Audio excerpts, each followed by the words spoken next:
Shalom, jumpa lagi dengan saya dalam channel Klavo Sukacita. Saat ini kita hendak membaca dan merenungkan firman Tuhan. Tetapi sebelumnya mari kita satu di dalam doa, kita berdoa. Kami mengucap syukur Tuhan, berkat pertolongan penyertaan Tuhan ada bagi kami, dan kami boleh ada sampai hari ini. Di saat ini Tuhan kami hendak membaca dan merenungkan firman-Mu, berikanlah kepada kami hikmat pengertian supaya kami mengerti. Di dalam nama Tuhan Yesus firman yang hidup, kami berdoa. Amin. Firman Tuhan yang kita baca dan kita renungkan di saat ini terdapat dalam perjanjian baru, yaitu Filipi pasal 1 ayat 9 sampai ayatnya yang ke-11. Lembaga Alkitab memberi judul ucapan syukur dan doa. Ayatnya yang ke-9. Dan inilah doaku, semoga kasih-Mu makin melimpah dalam pengetahuan yang benar dan dalam segala macam pengertian, sehingga kamu dapat memilih apa yang baik, supaya kamu suci dan tak bercacat menjelang hari Kristus, penuh dengan buah kebenaran yang dikerjakan oleh Yesus Kristus untuk memuliakan dan memuji Allah. Demikianlah firman Tuhan. Bapak Ibu sahabat Klavos yang Tuhan Yesus kasihi, tema perenungan kita di saat ini yaitu doa bagi persekutuan jemaat.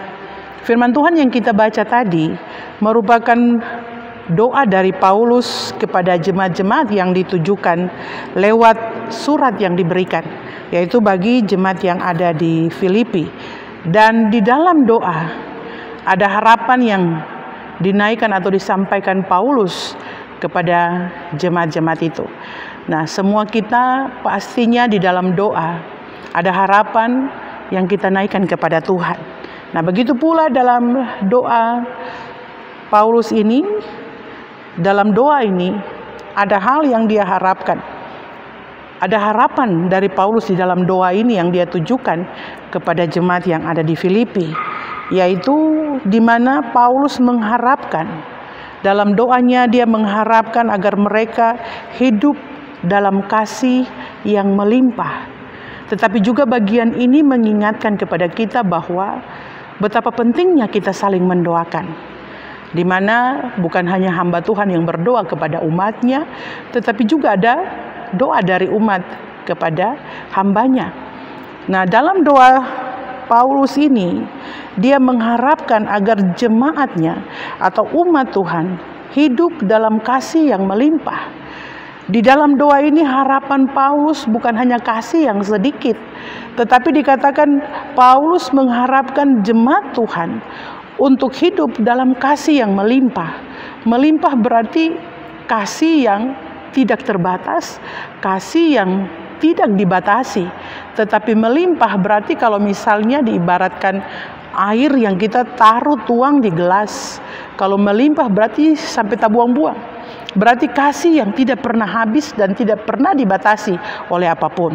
Nah, dalam harapan ini juga menjadi harapan bagi kita sekalian, bahwa hendaklah kita hidup dalam kasih yang melimpah.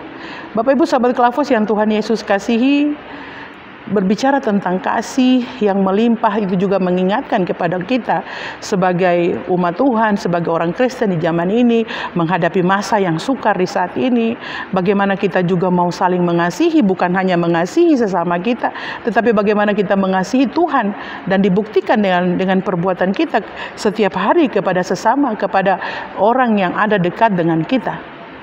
Bahkan Paulus di dalam doa ini, dia mengharapkan agar umat Tuhan itu memiliki atau hidup dalam kasih yang melimpah. Berarti mengingatkan juga bagi saudara dan saya, sekalipun kita hidup di masa yang sukar ini, kita juga harus memiliki kasih yang melimpah.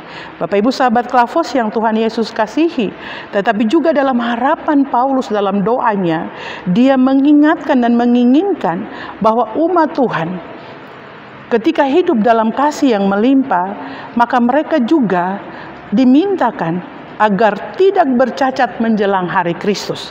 Itu berarti dalam doanya juga menguatkan dan mengingatkan umat Tuhan bahwa mereka mampu, agar mereka mampu menghadapi hal-hal atau agar mereka mampu hidup tak bercacat menjelang hari Tuhan, hari Kristus. Ini berarti mengingatkan saudara dan saya bahwa kita harus saling mendoakan supaya kita mampu dan kita mampu berjalan di tengah-tengah kesukaran, bahkan kita mampu hidup sesuai seturut dengan kehendak Tuhan menjelang kedatangan Tuhan Yesus yang kedua kali. Sahabat Klavos yang Tuhan Yesus kasihi, kita perlu menguatkan, kita perlu saling berdoa. Saudara berdoa untuk saya berdoa untuk saudara, supaya kita hidup sesuai dengan apa yang Tuhan mau, supaya kita hidup jangan bercacat, atau kita jangan tidak bercacat menjelang hari Kristus. Berarti saling mendoakan, menguatkan, supaya dalam menjalani hari-hari hidup ini, kita hidup takut Tuhan, kita hidup melakukan apa yang Tuhan mau, kita hidup melakukan firman Tuhan, hidup sesuai dengan apa yang dikatakan firman Tuhan.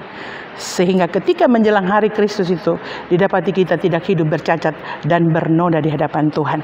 Kemudian Bapak Ibu sahabat Klavos yang Tuhan Yesus kasihi, di dalam doa Paulus ini juga dia mengharapkan agar umat Tuhan hidup dalam kebenaran yang telah dikerjakan oleh Yesus Kristus. Itu berarti firman Tuhan mengingatkan saudara dan saya, kita harus hidup dalam kebenaran yang telah diajarkan oleh Yesus Kristus. Kita tidak hanya sekedar mengimani, percaya Ia sebagai Tuhan dan Juru Selamat, tetapi kita harus hidup dalam kebenaran yang telah diajarkan, yang telah diteladankan oleh Yesus Kristus kepada saudara dan saya. Itu berarti mengingatkan kita sebagai orang Kristen, bukan hanya menjadi orang Kristen yang hanya melakukan rutinitas, ibadah, melayani, tapi tidak hidup sesuai dengan apa yang Tuhan Yesus ajarkan dan teladankan bagi saudara dan saya. Bapak Ibu sahabat Klavos yang Tuhan Yesus kasihi, marilah kita saling mendoakan. Saudara berdoa untuk saya berdoa kepada saudara, supaya kita kuat menjalani hidup, mampu menghadapi tantangan dan pergumulan, mampu menjalani masa yang sukar ini, dan mampu mempersiapkan diri kita untuk hidup tetap berkenan kepada Tuhan ketika menjelang hari kedatangan Tuhan Yesus yang kedua kali, didapati kita hidup sesuai dengan apa yang Tuhan mau. Bapak Ibu sahabat Klavos yang Tuhan Yesus kasihi, berdoa kepada Tuhan, karena hanya Tuhan sajalah yang dapat menolong dan memampukan kita. Kiranya Tuhan Yesus yang punya firman ini memberkati kita sekalian. Amin.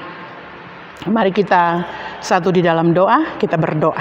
Terima kasih Tuhan, lewat firman Tuhan ini mengingatkan kami, supaya kami juga saling mendoakan, menguatkan dalam doa, tetapi juga mengingatkan kami untuk hidup berkenan kepada Tuhan, supaya kami mau berjalan seturut dengan apa yang Tuhan mau, hidup melakukan apa yang Tuhan perintahkan sesuai dengan apa yang Yesus teladankan dan ajarkan kepada kami. Bapa, tolong kami agar kami mampu melakukannya, dan kiranya di sepanjang hari ini Tuhan, kami ada dalam berkat pertolongan penyertaan Tuhan. Umat Tuhan yang ada dalam kesakitan, Tuhan berkati, pulihkan mereka. Yang ada dalam pergumulan, Tuhan tolong sertai mereka. Hikmat kebijaksanaan senantiasa Tuhan anugerahkan, agar semua kami ada mampu berjalan di tengah-tengah tantangan dan pergumulan, mampu berjalan dengan apa yang Tuhan ajarkan dan teladankan kepada kami. Inilah kami Bapa, ampunkanlah salah dan dosa kami, agar apa yang kami mohon dan kami minta layak Engkau jawab seturut dengan kehendak Bapa di surga, dan diberkatilah semua kami agar kami mampu berjalan seturut dengan apa yang Tuhan kehendaki. Di dalam nama Tuhan Yesus kami berdoa. Amin. Terima kasih. Shalom. Tuhan Yesus memberkati.